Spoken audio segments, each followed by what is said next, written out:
You're watching Contractor Evolution, where we unpack the systems, tactics, and skills you need to take your fast-growing contracting business to the next level. You're here to learn what it takes to scale up, work less, and increase profitability. You've come to the right place. Stay tuned to learn what separates the new breed of contractor from the old school, and welcome to your ultimate guide on the business of contracting. Ladies and gentlemen, welcome back to Contractor Evolution. This is Benji. I hope you're doing fantastic. Let me know if this situation sounds familiar, okay? You hired someone a month back, and when you made the phone call to tell this person they got the job, you were, in that moment, legit excited, and so were they. But now the glimmer is gone, and the excitement you felt is slowly turning into some weird form of doubt. The cracks are beginning to show. There are a couple things about this new hire that you didn't see before, and some real weaknesses you weren't aware of. They don't have the skills their resume and that interview led you to believe they did. They aren't the team player you hoped they were. Their reliability is hit and miss. They need an attitude adjustment, whatever. And so there's this real moment that you have with yourself where you're like, how did I miss this? The reality is, even great team builders don't shoot 100%. Look at professional sports, right? First round draft picks that end up being busts. Major contracts get awarded and then only a year later seem totally boneheaded and misguided. Rockstar players who just aren't a fit for the team or system they end up in for whatever reason. If the most sophisticated and well-resourced team builders in the world get it wrong from time to time, it seems probable, to me at least, that you and your business are going to as well. And that's totally fine, by the way. Nobody at the top of their game hasn't made the mistake of putting the wrong person in the wrong seat. It's part of the journey. What matters is how you deal with it.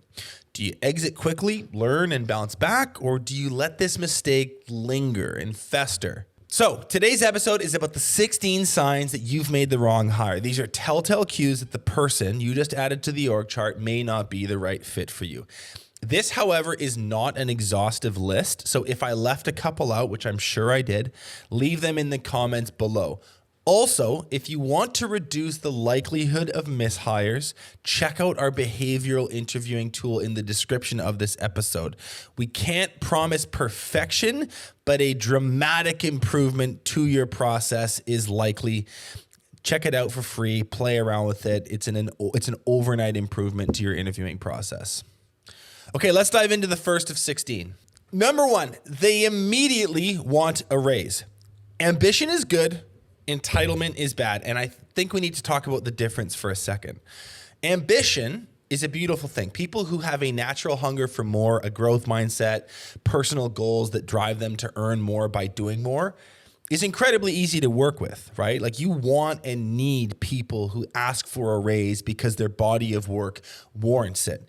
But when somebody waltzes into your organization and is demanding a 25% pay bump a month in, or who thinks they're going to be promoted to CEO by year's end, this is a big problem because business is a meritocracy, meaning people are chosen, rewarded, slowly moved into positions of power based on their demonstrated abilities and merit. If someone thinks they can skip the demonstration part and get straight to the rewards part and you acquiesce, you'll end up with the wrong leaders in your business and an insanely bloated overhead.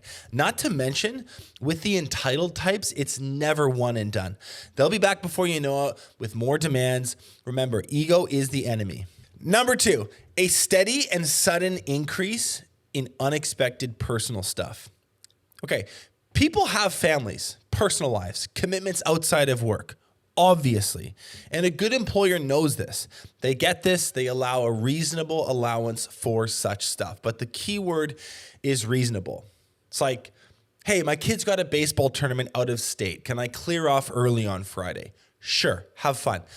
Hey, I need to get a filling done at the dentist. Is it okay if I'm a couple hours late next Tuesday? Sure, no problem. But then we've all had these other folks in our businesses too, right?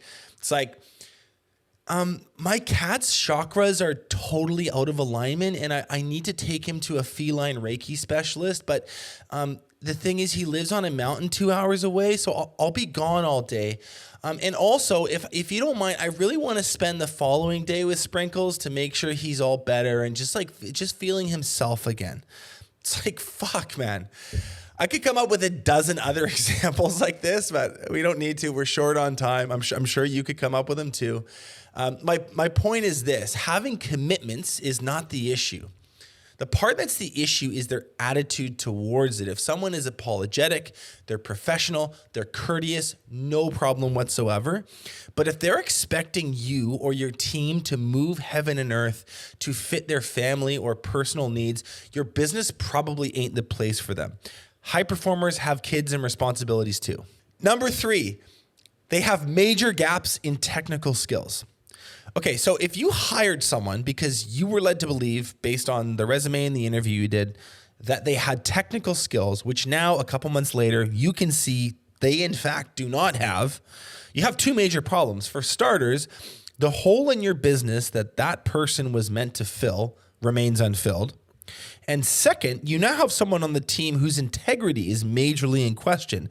And the only good thing about this situation is from the perspective of employment law, you actually have grounds for dismissal or at the very least corrective action. One practical thing to implement if you've been burned here is to make small paid work assignments part of the interview process. If someone needs to be hyper competent in Excel, pay them to complete an assignment which demonstrates that. If you need an expert heavy equipment operator, pay them for a few days on site to triple check.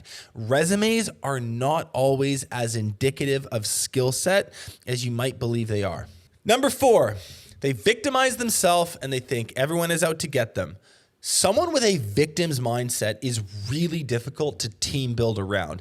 Extreme lack of ownership is impossibly frustrating because you can't coach or develop when nothing, and I mean nothing, is ever their fault.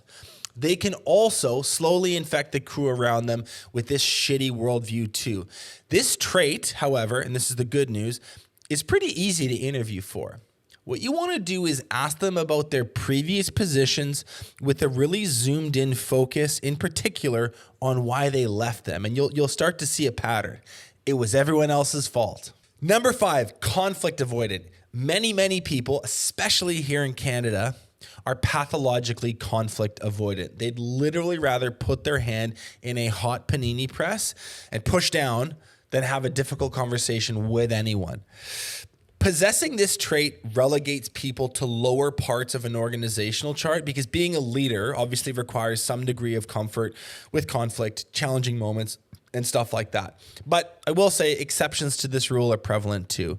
A better term for this trait, to be honest, would be conflict bottling because they don't really avoid it, do they? They feel the frustrations, the resentments, the downright anger sometimes that we all go through. But instead of dealing with this stuff head on in a healthy, productive way, they park it somewhere else in their being, I'm not totally sure where, until it erupts.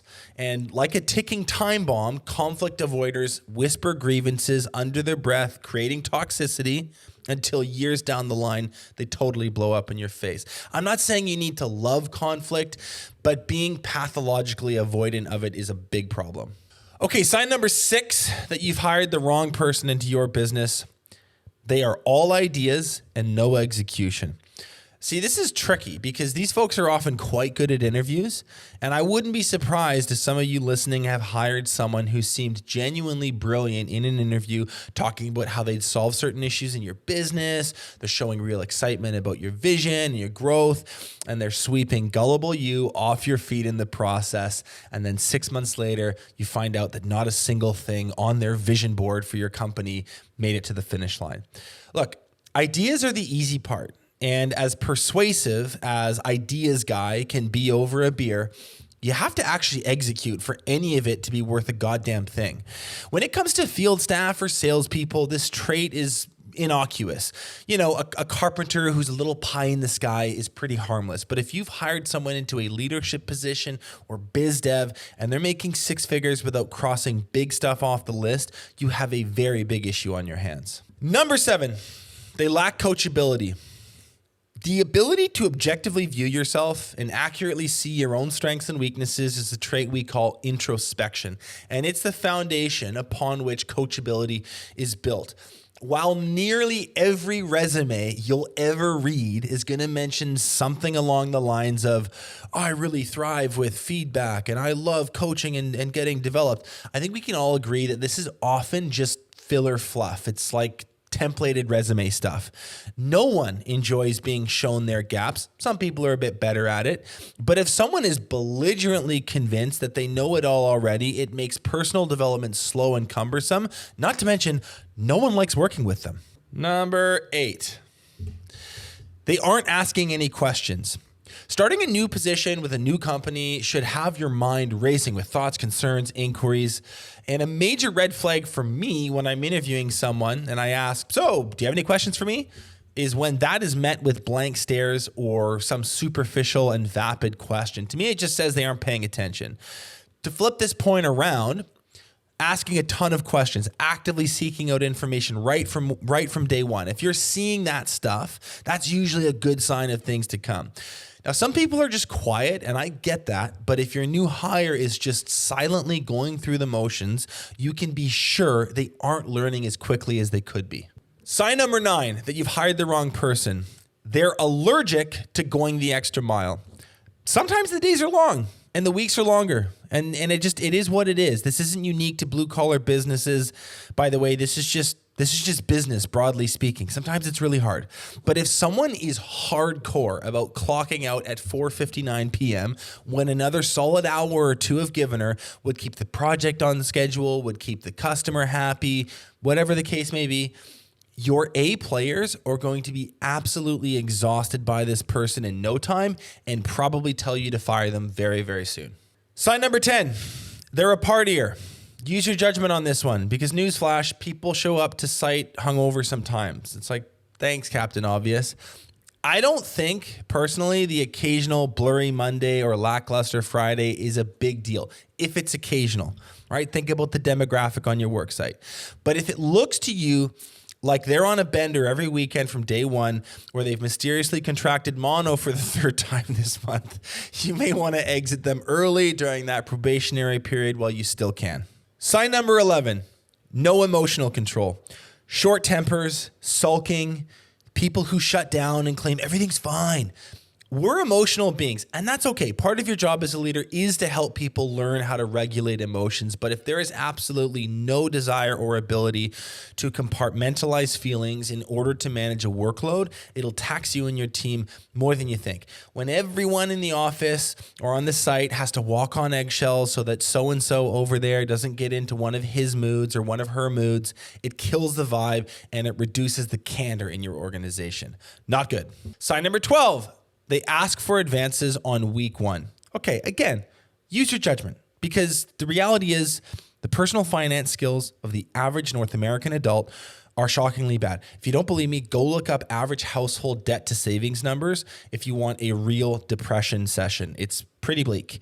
In any case, we're not here to judge, but this is a reality of small business ownership, right? One of my absolute favorite employees often requested advances. He was a meticulous worker, super loyal, and a single dad. We would always work something out, and our working relationship never suffered. In other instances, I just felt it was too much, too often. It's like in a pinch, it's fine, but if it's a habit from go, maybe not. Sign number 13, they gossip. It doesn't take very much shit talking or toxicity to ruin an otherwise healthy culture. Things come apart much faster than they take to build, unfortunately. So someone who talks behind people's back can do more damage more quickly than you might think. If you run a purpose-driven organization with strong core values in place, you need to weed your garden. 14, they're a bigot. We've all been on job sites, okay? I'm not naive about the language or humor that circulates. The occasional edgy joke is fine. Hell, if it's funny, I'll probably even laugh. But if you get the sense that your new hire is a bona fide racist, sexist, any other kind of ist, just get rid of them quickly. It's a really bad look for the brand. Okay, sign number 15 that you might have made the wrong hire. They have too many side hustles. Now, I already said that we love ambition, and that's true. But if the new guy is trying to recruit his crewmates into an MLM scheme on day one, sell you into a new altcoin on day two, leave site early to go sell supplements from a call center on day three, and is doing Tupperware parties all weekend, it's safe to bet this job you just gave them is a secondary priority at best. Love a hustler, but divergent focus is a killer. The 16th and final sign that you may have hired the wrong person into your business is a union mindset. I might get in trouble for saying this, whatever. The union environment and the small business environment occupy completely opposite ends of the spectrum. One operates on an annual budget, usually doled out by the government. The other exists within the extremely tight confines of an annual P&L. One is full of red tape, bureaucracy, and a slow list made possible only by a complete absence of competition. The other is full of deadlines, entrepreneurial spirit, and stiff competition. They're totally different worldviews, cultures, and approaches to organizational life. I'm sure one or two of you listening have a story that proves me wrong, but for the most part, union types fail to thrive in the tight-margined, hyper-competitive small business ecosystem. Okay, so those are the 16, but I have a couple more fun ones. You could think of this as like a bonus round. I told you I crowdsourced a few of these, so I've removed names for anonymity, but these are too funny not to share. Okay, number 17. They drive a truck through a building on day one. I'm not going to lie, punching a work vehicle through the entrance of a 7-Eleven isn't a great start to someone's employment journey. That security footage with your branded vehicle and broken glass all over the place lives forever. Number 18, shall we say adult content on company devices? Good Lord.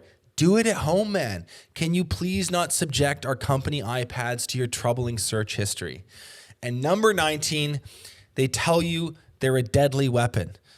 If someone claims that their biceps are registered by the state as deadly weapons and they literally won't stop talking to customers about their nunchuck skills, see if there's a local martial arts gym to pawn them off to. Jokes aside, remember this, a healthy culture self-polices, meaning if you have a great team and strong core values, your bought-in long-term employees are going to be the first to tell you there's a problem with the new guy. Nothing wrong with doing some due diligence to reality test what you're hearing, but when your A players come to you with concerns, you should listen carefully. And don't beat yourself up about the occasional personnel mistake either. This is part of the journey. Exit quickly, do it with grace. Those days when it happens may be hard on you, but remember, you're not doing them any favors by letting them hang around. Don't forget to check out our interviewing tool in the description. Those are the 16 signs you might have hired the wrong person. We'll see you next week. Thanks so much for watching this episode of Contractor Evolution. If you've already subscribed to our channel, consider sharing this episode with another contractor who you think needs to hear it.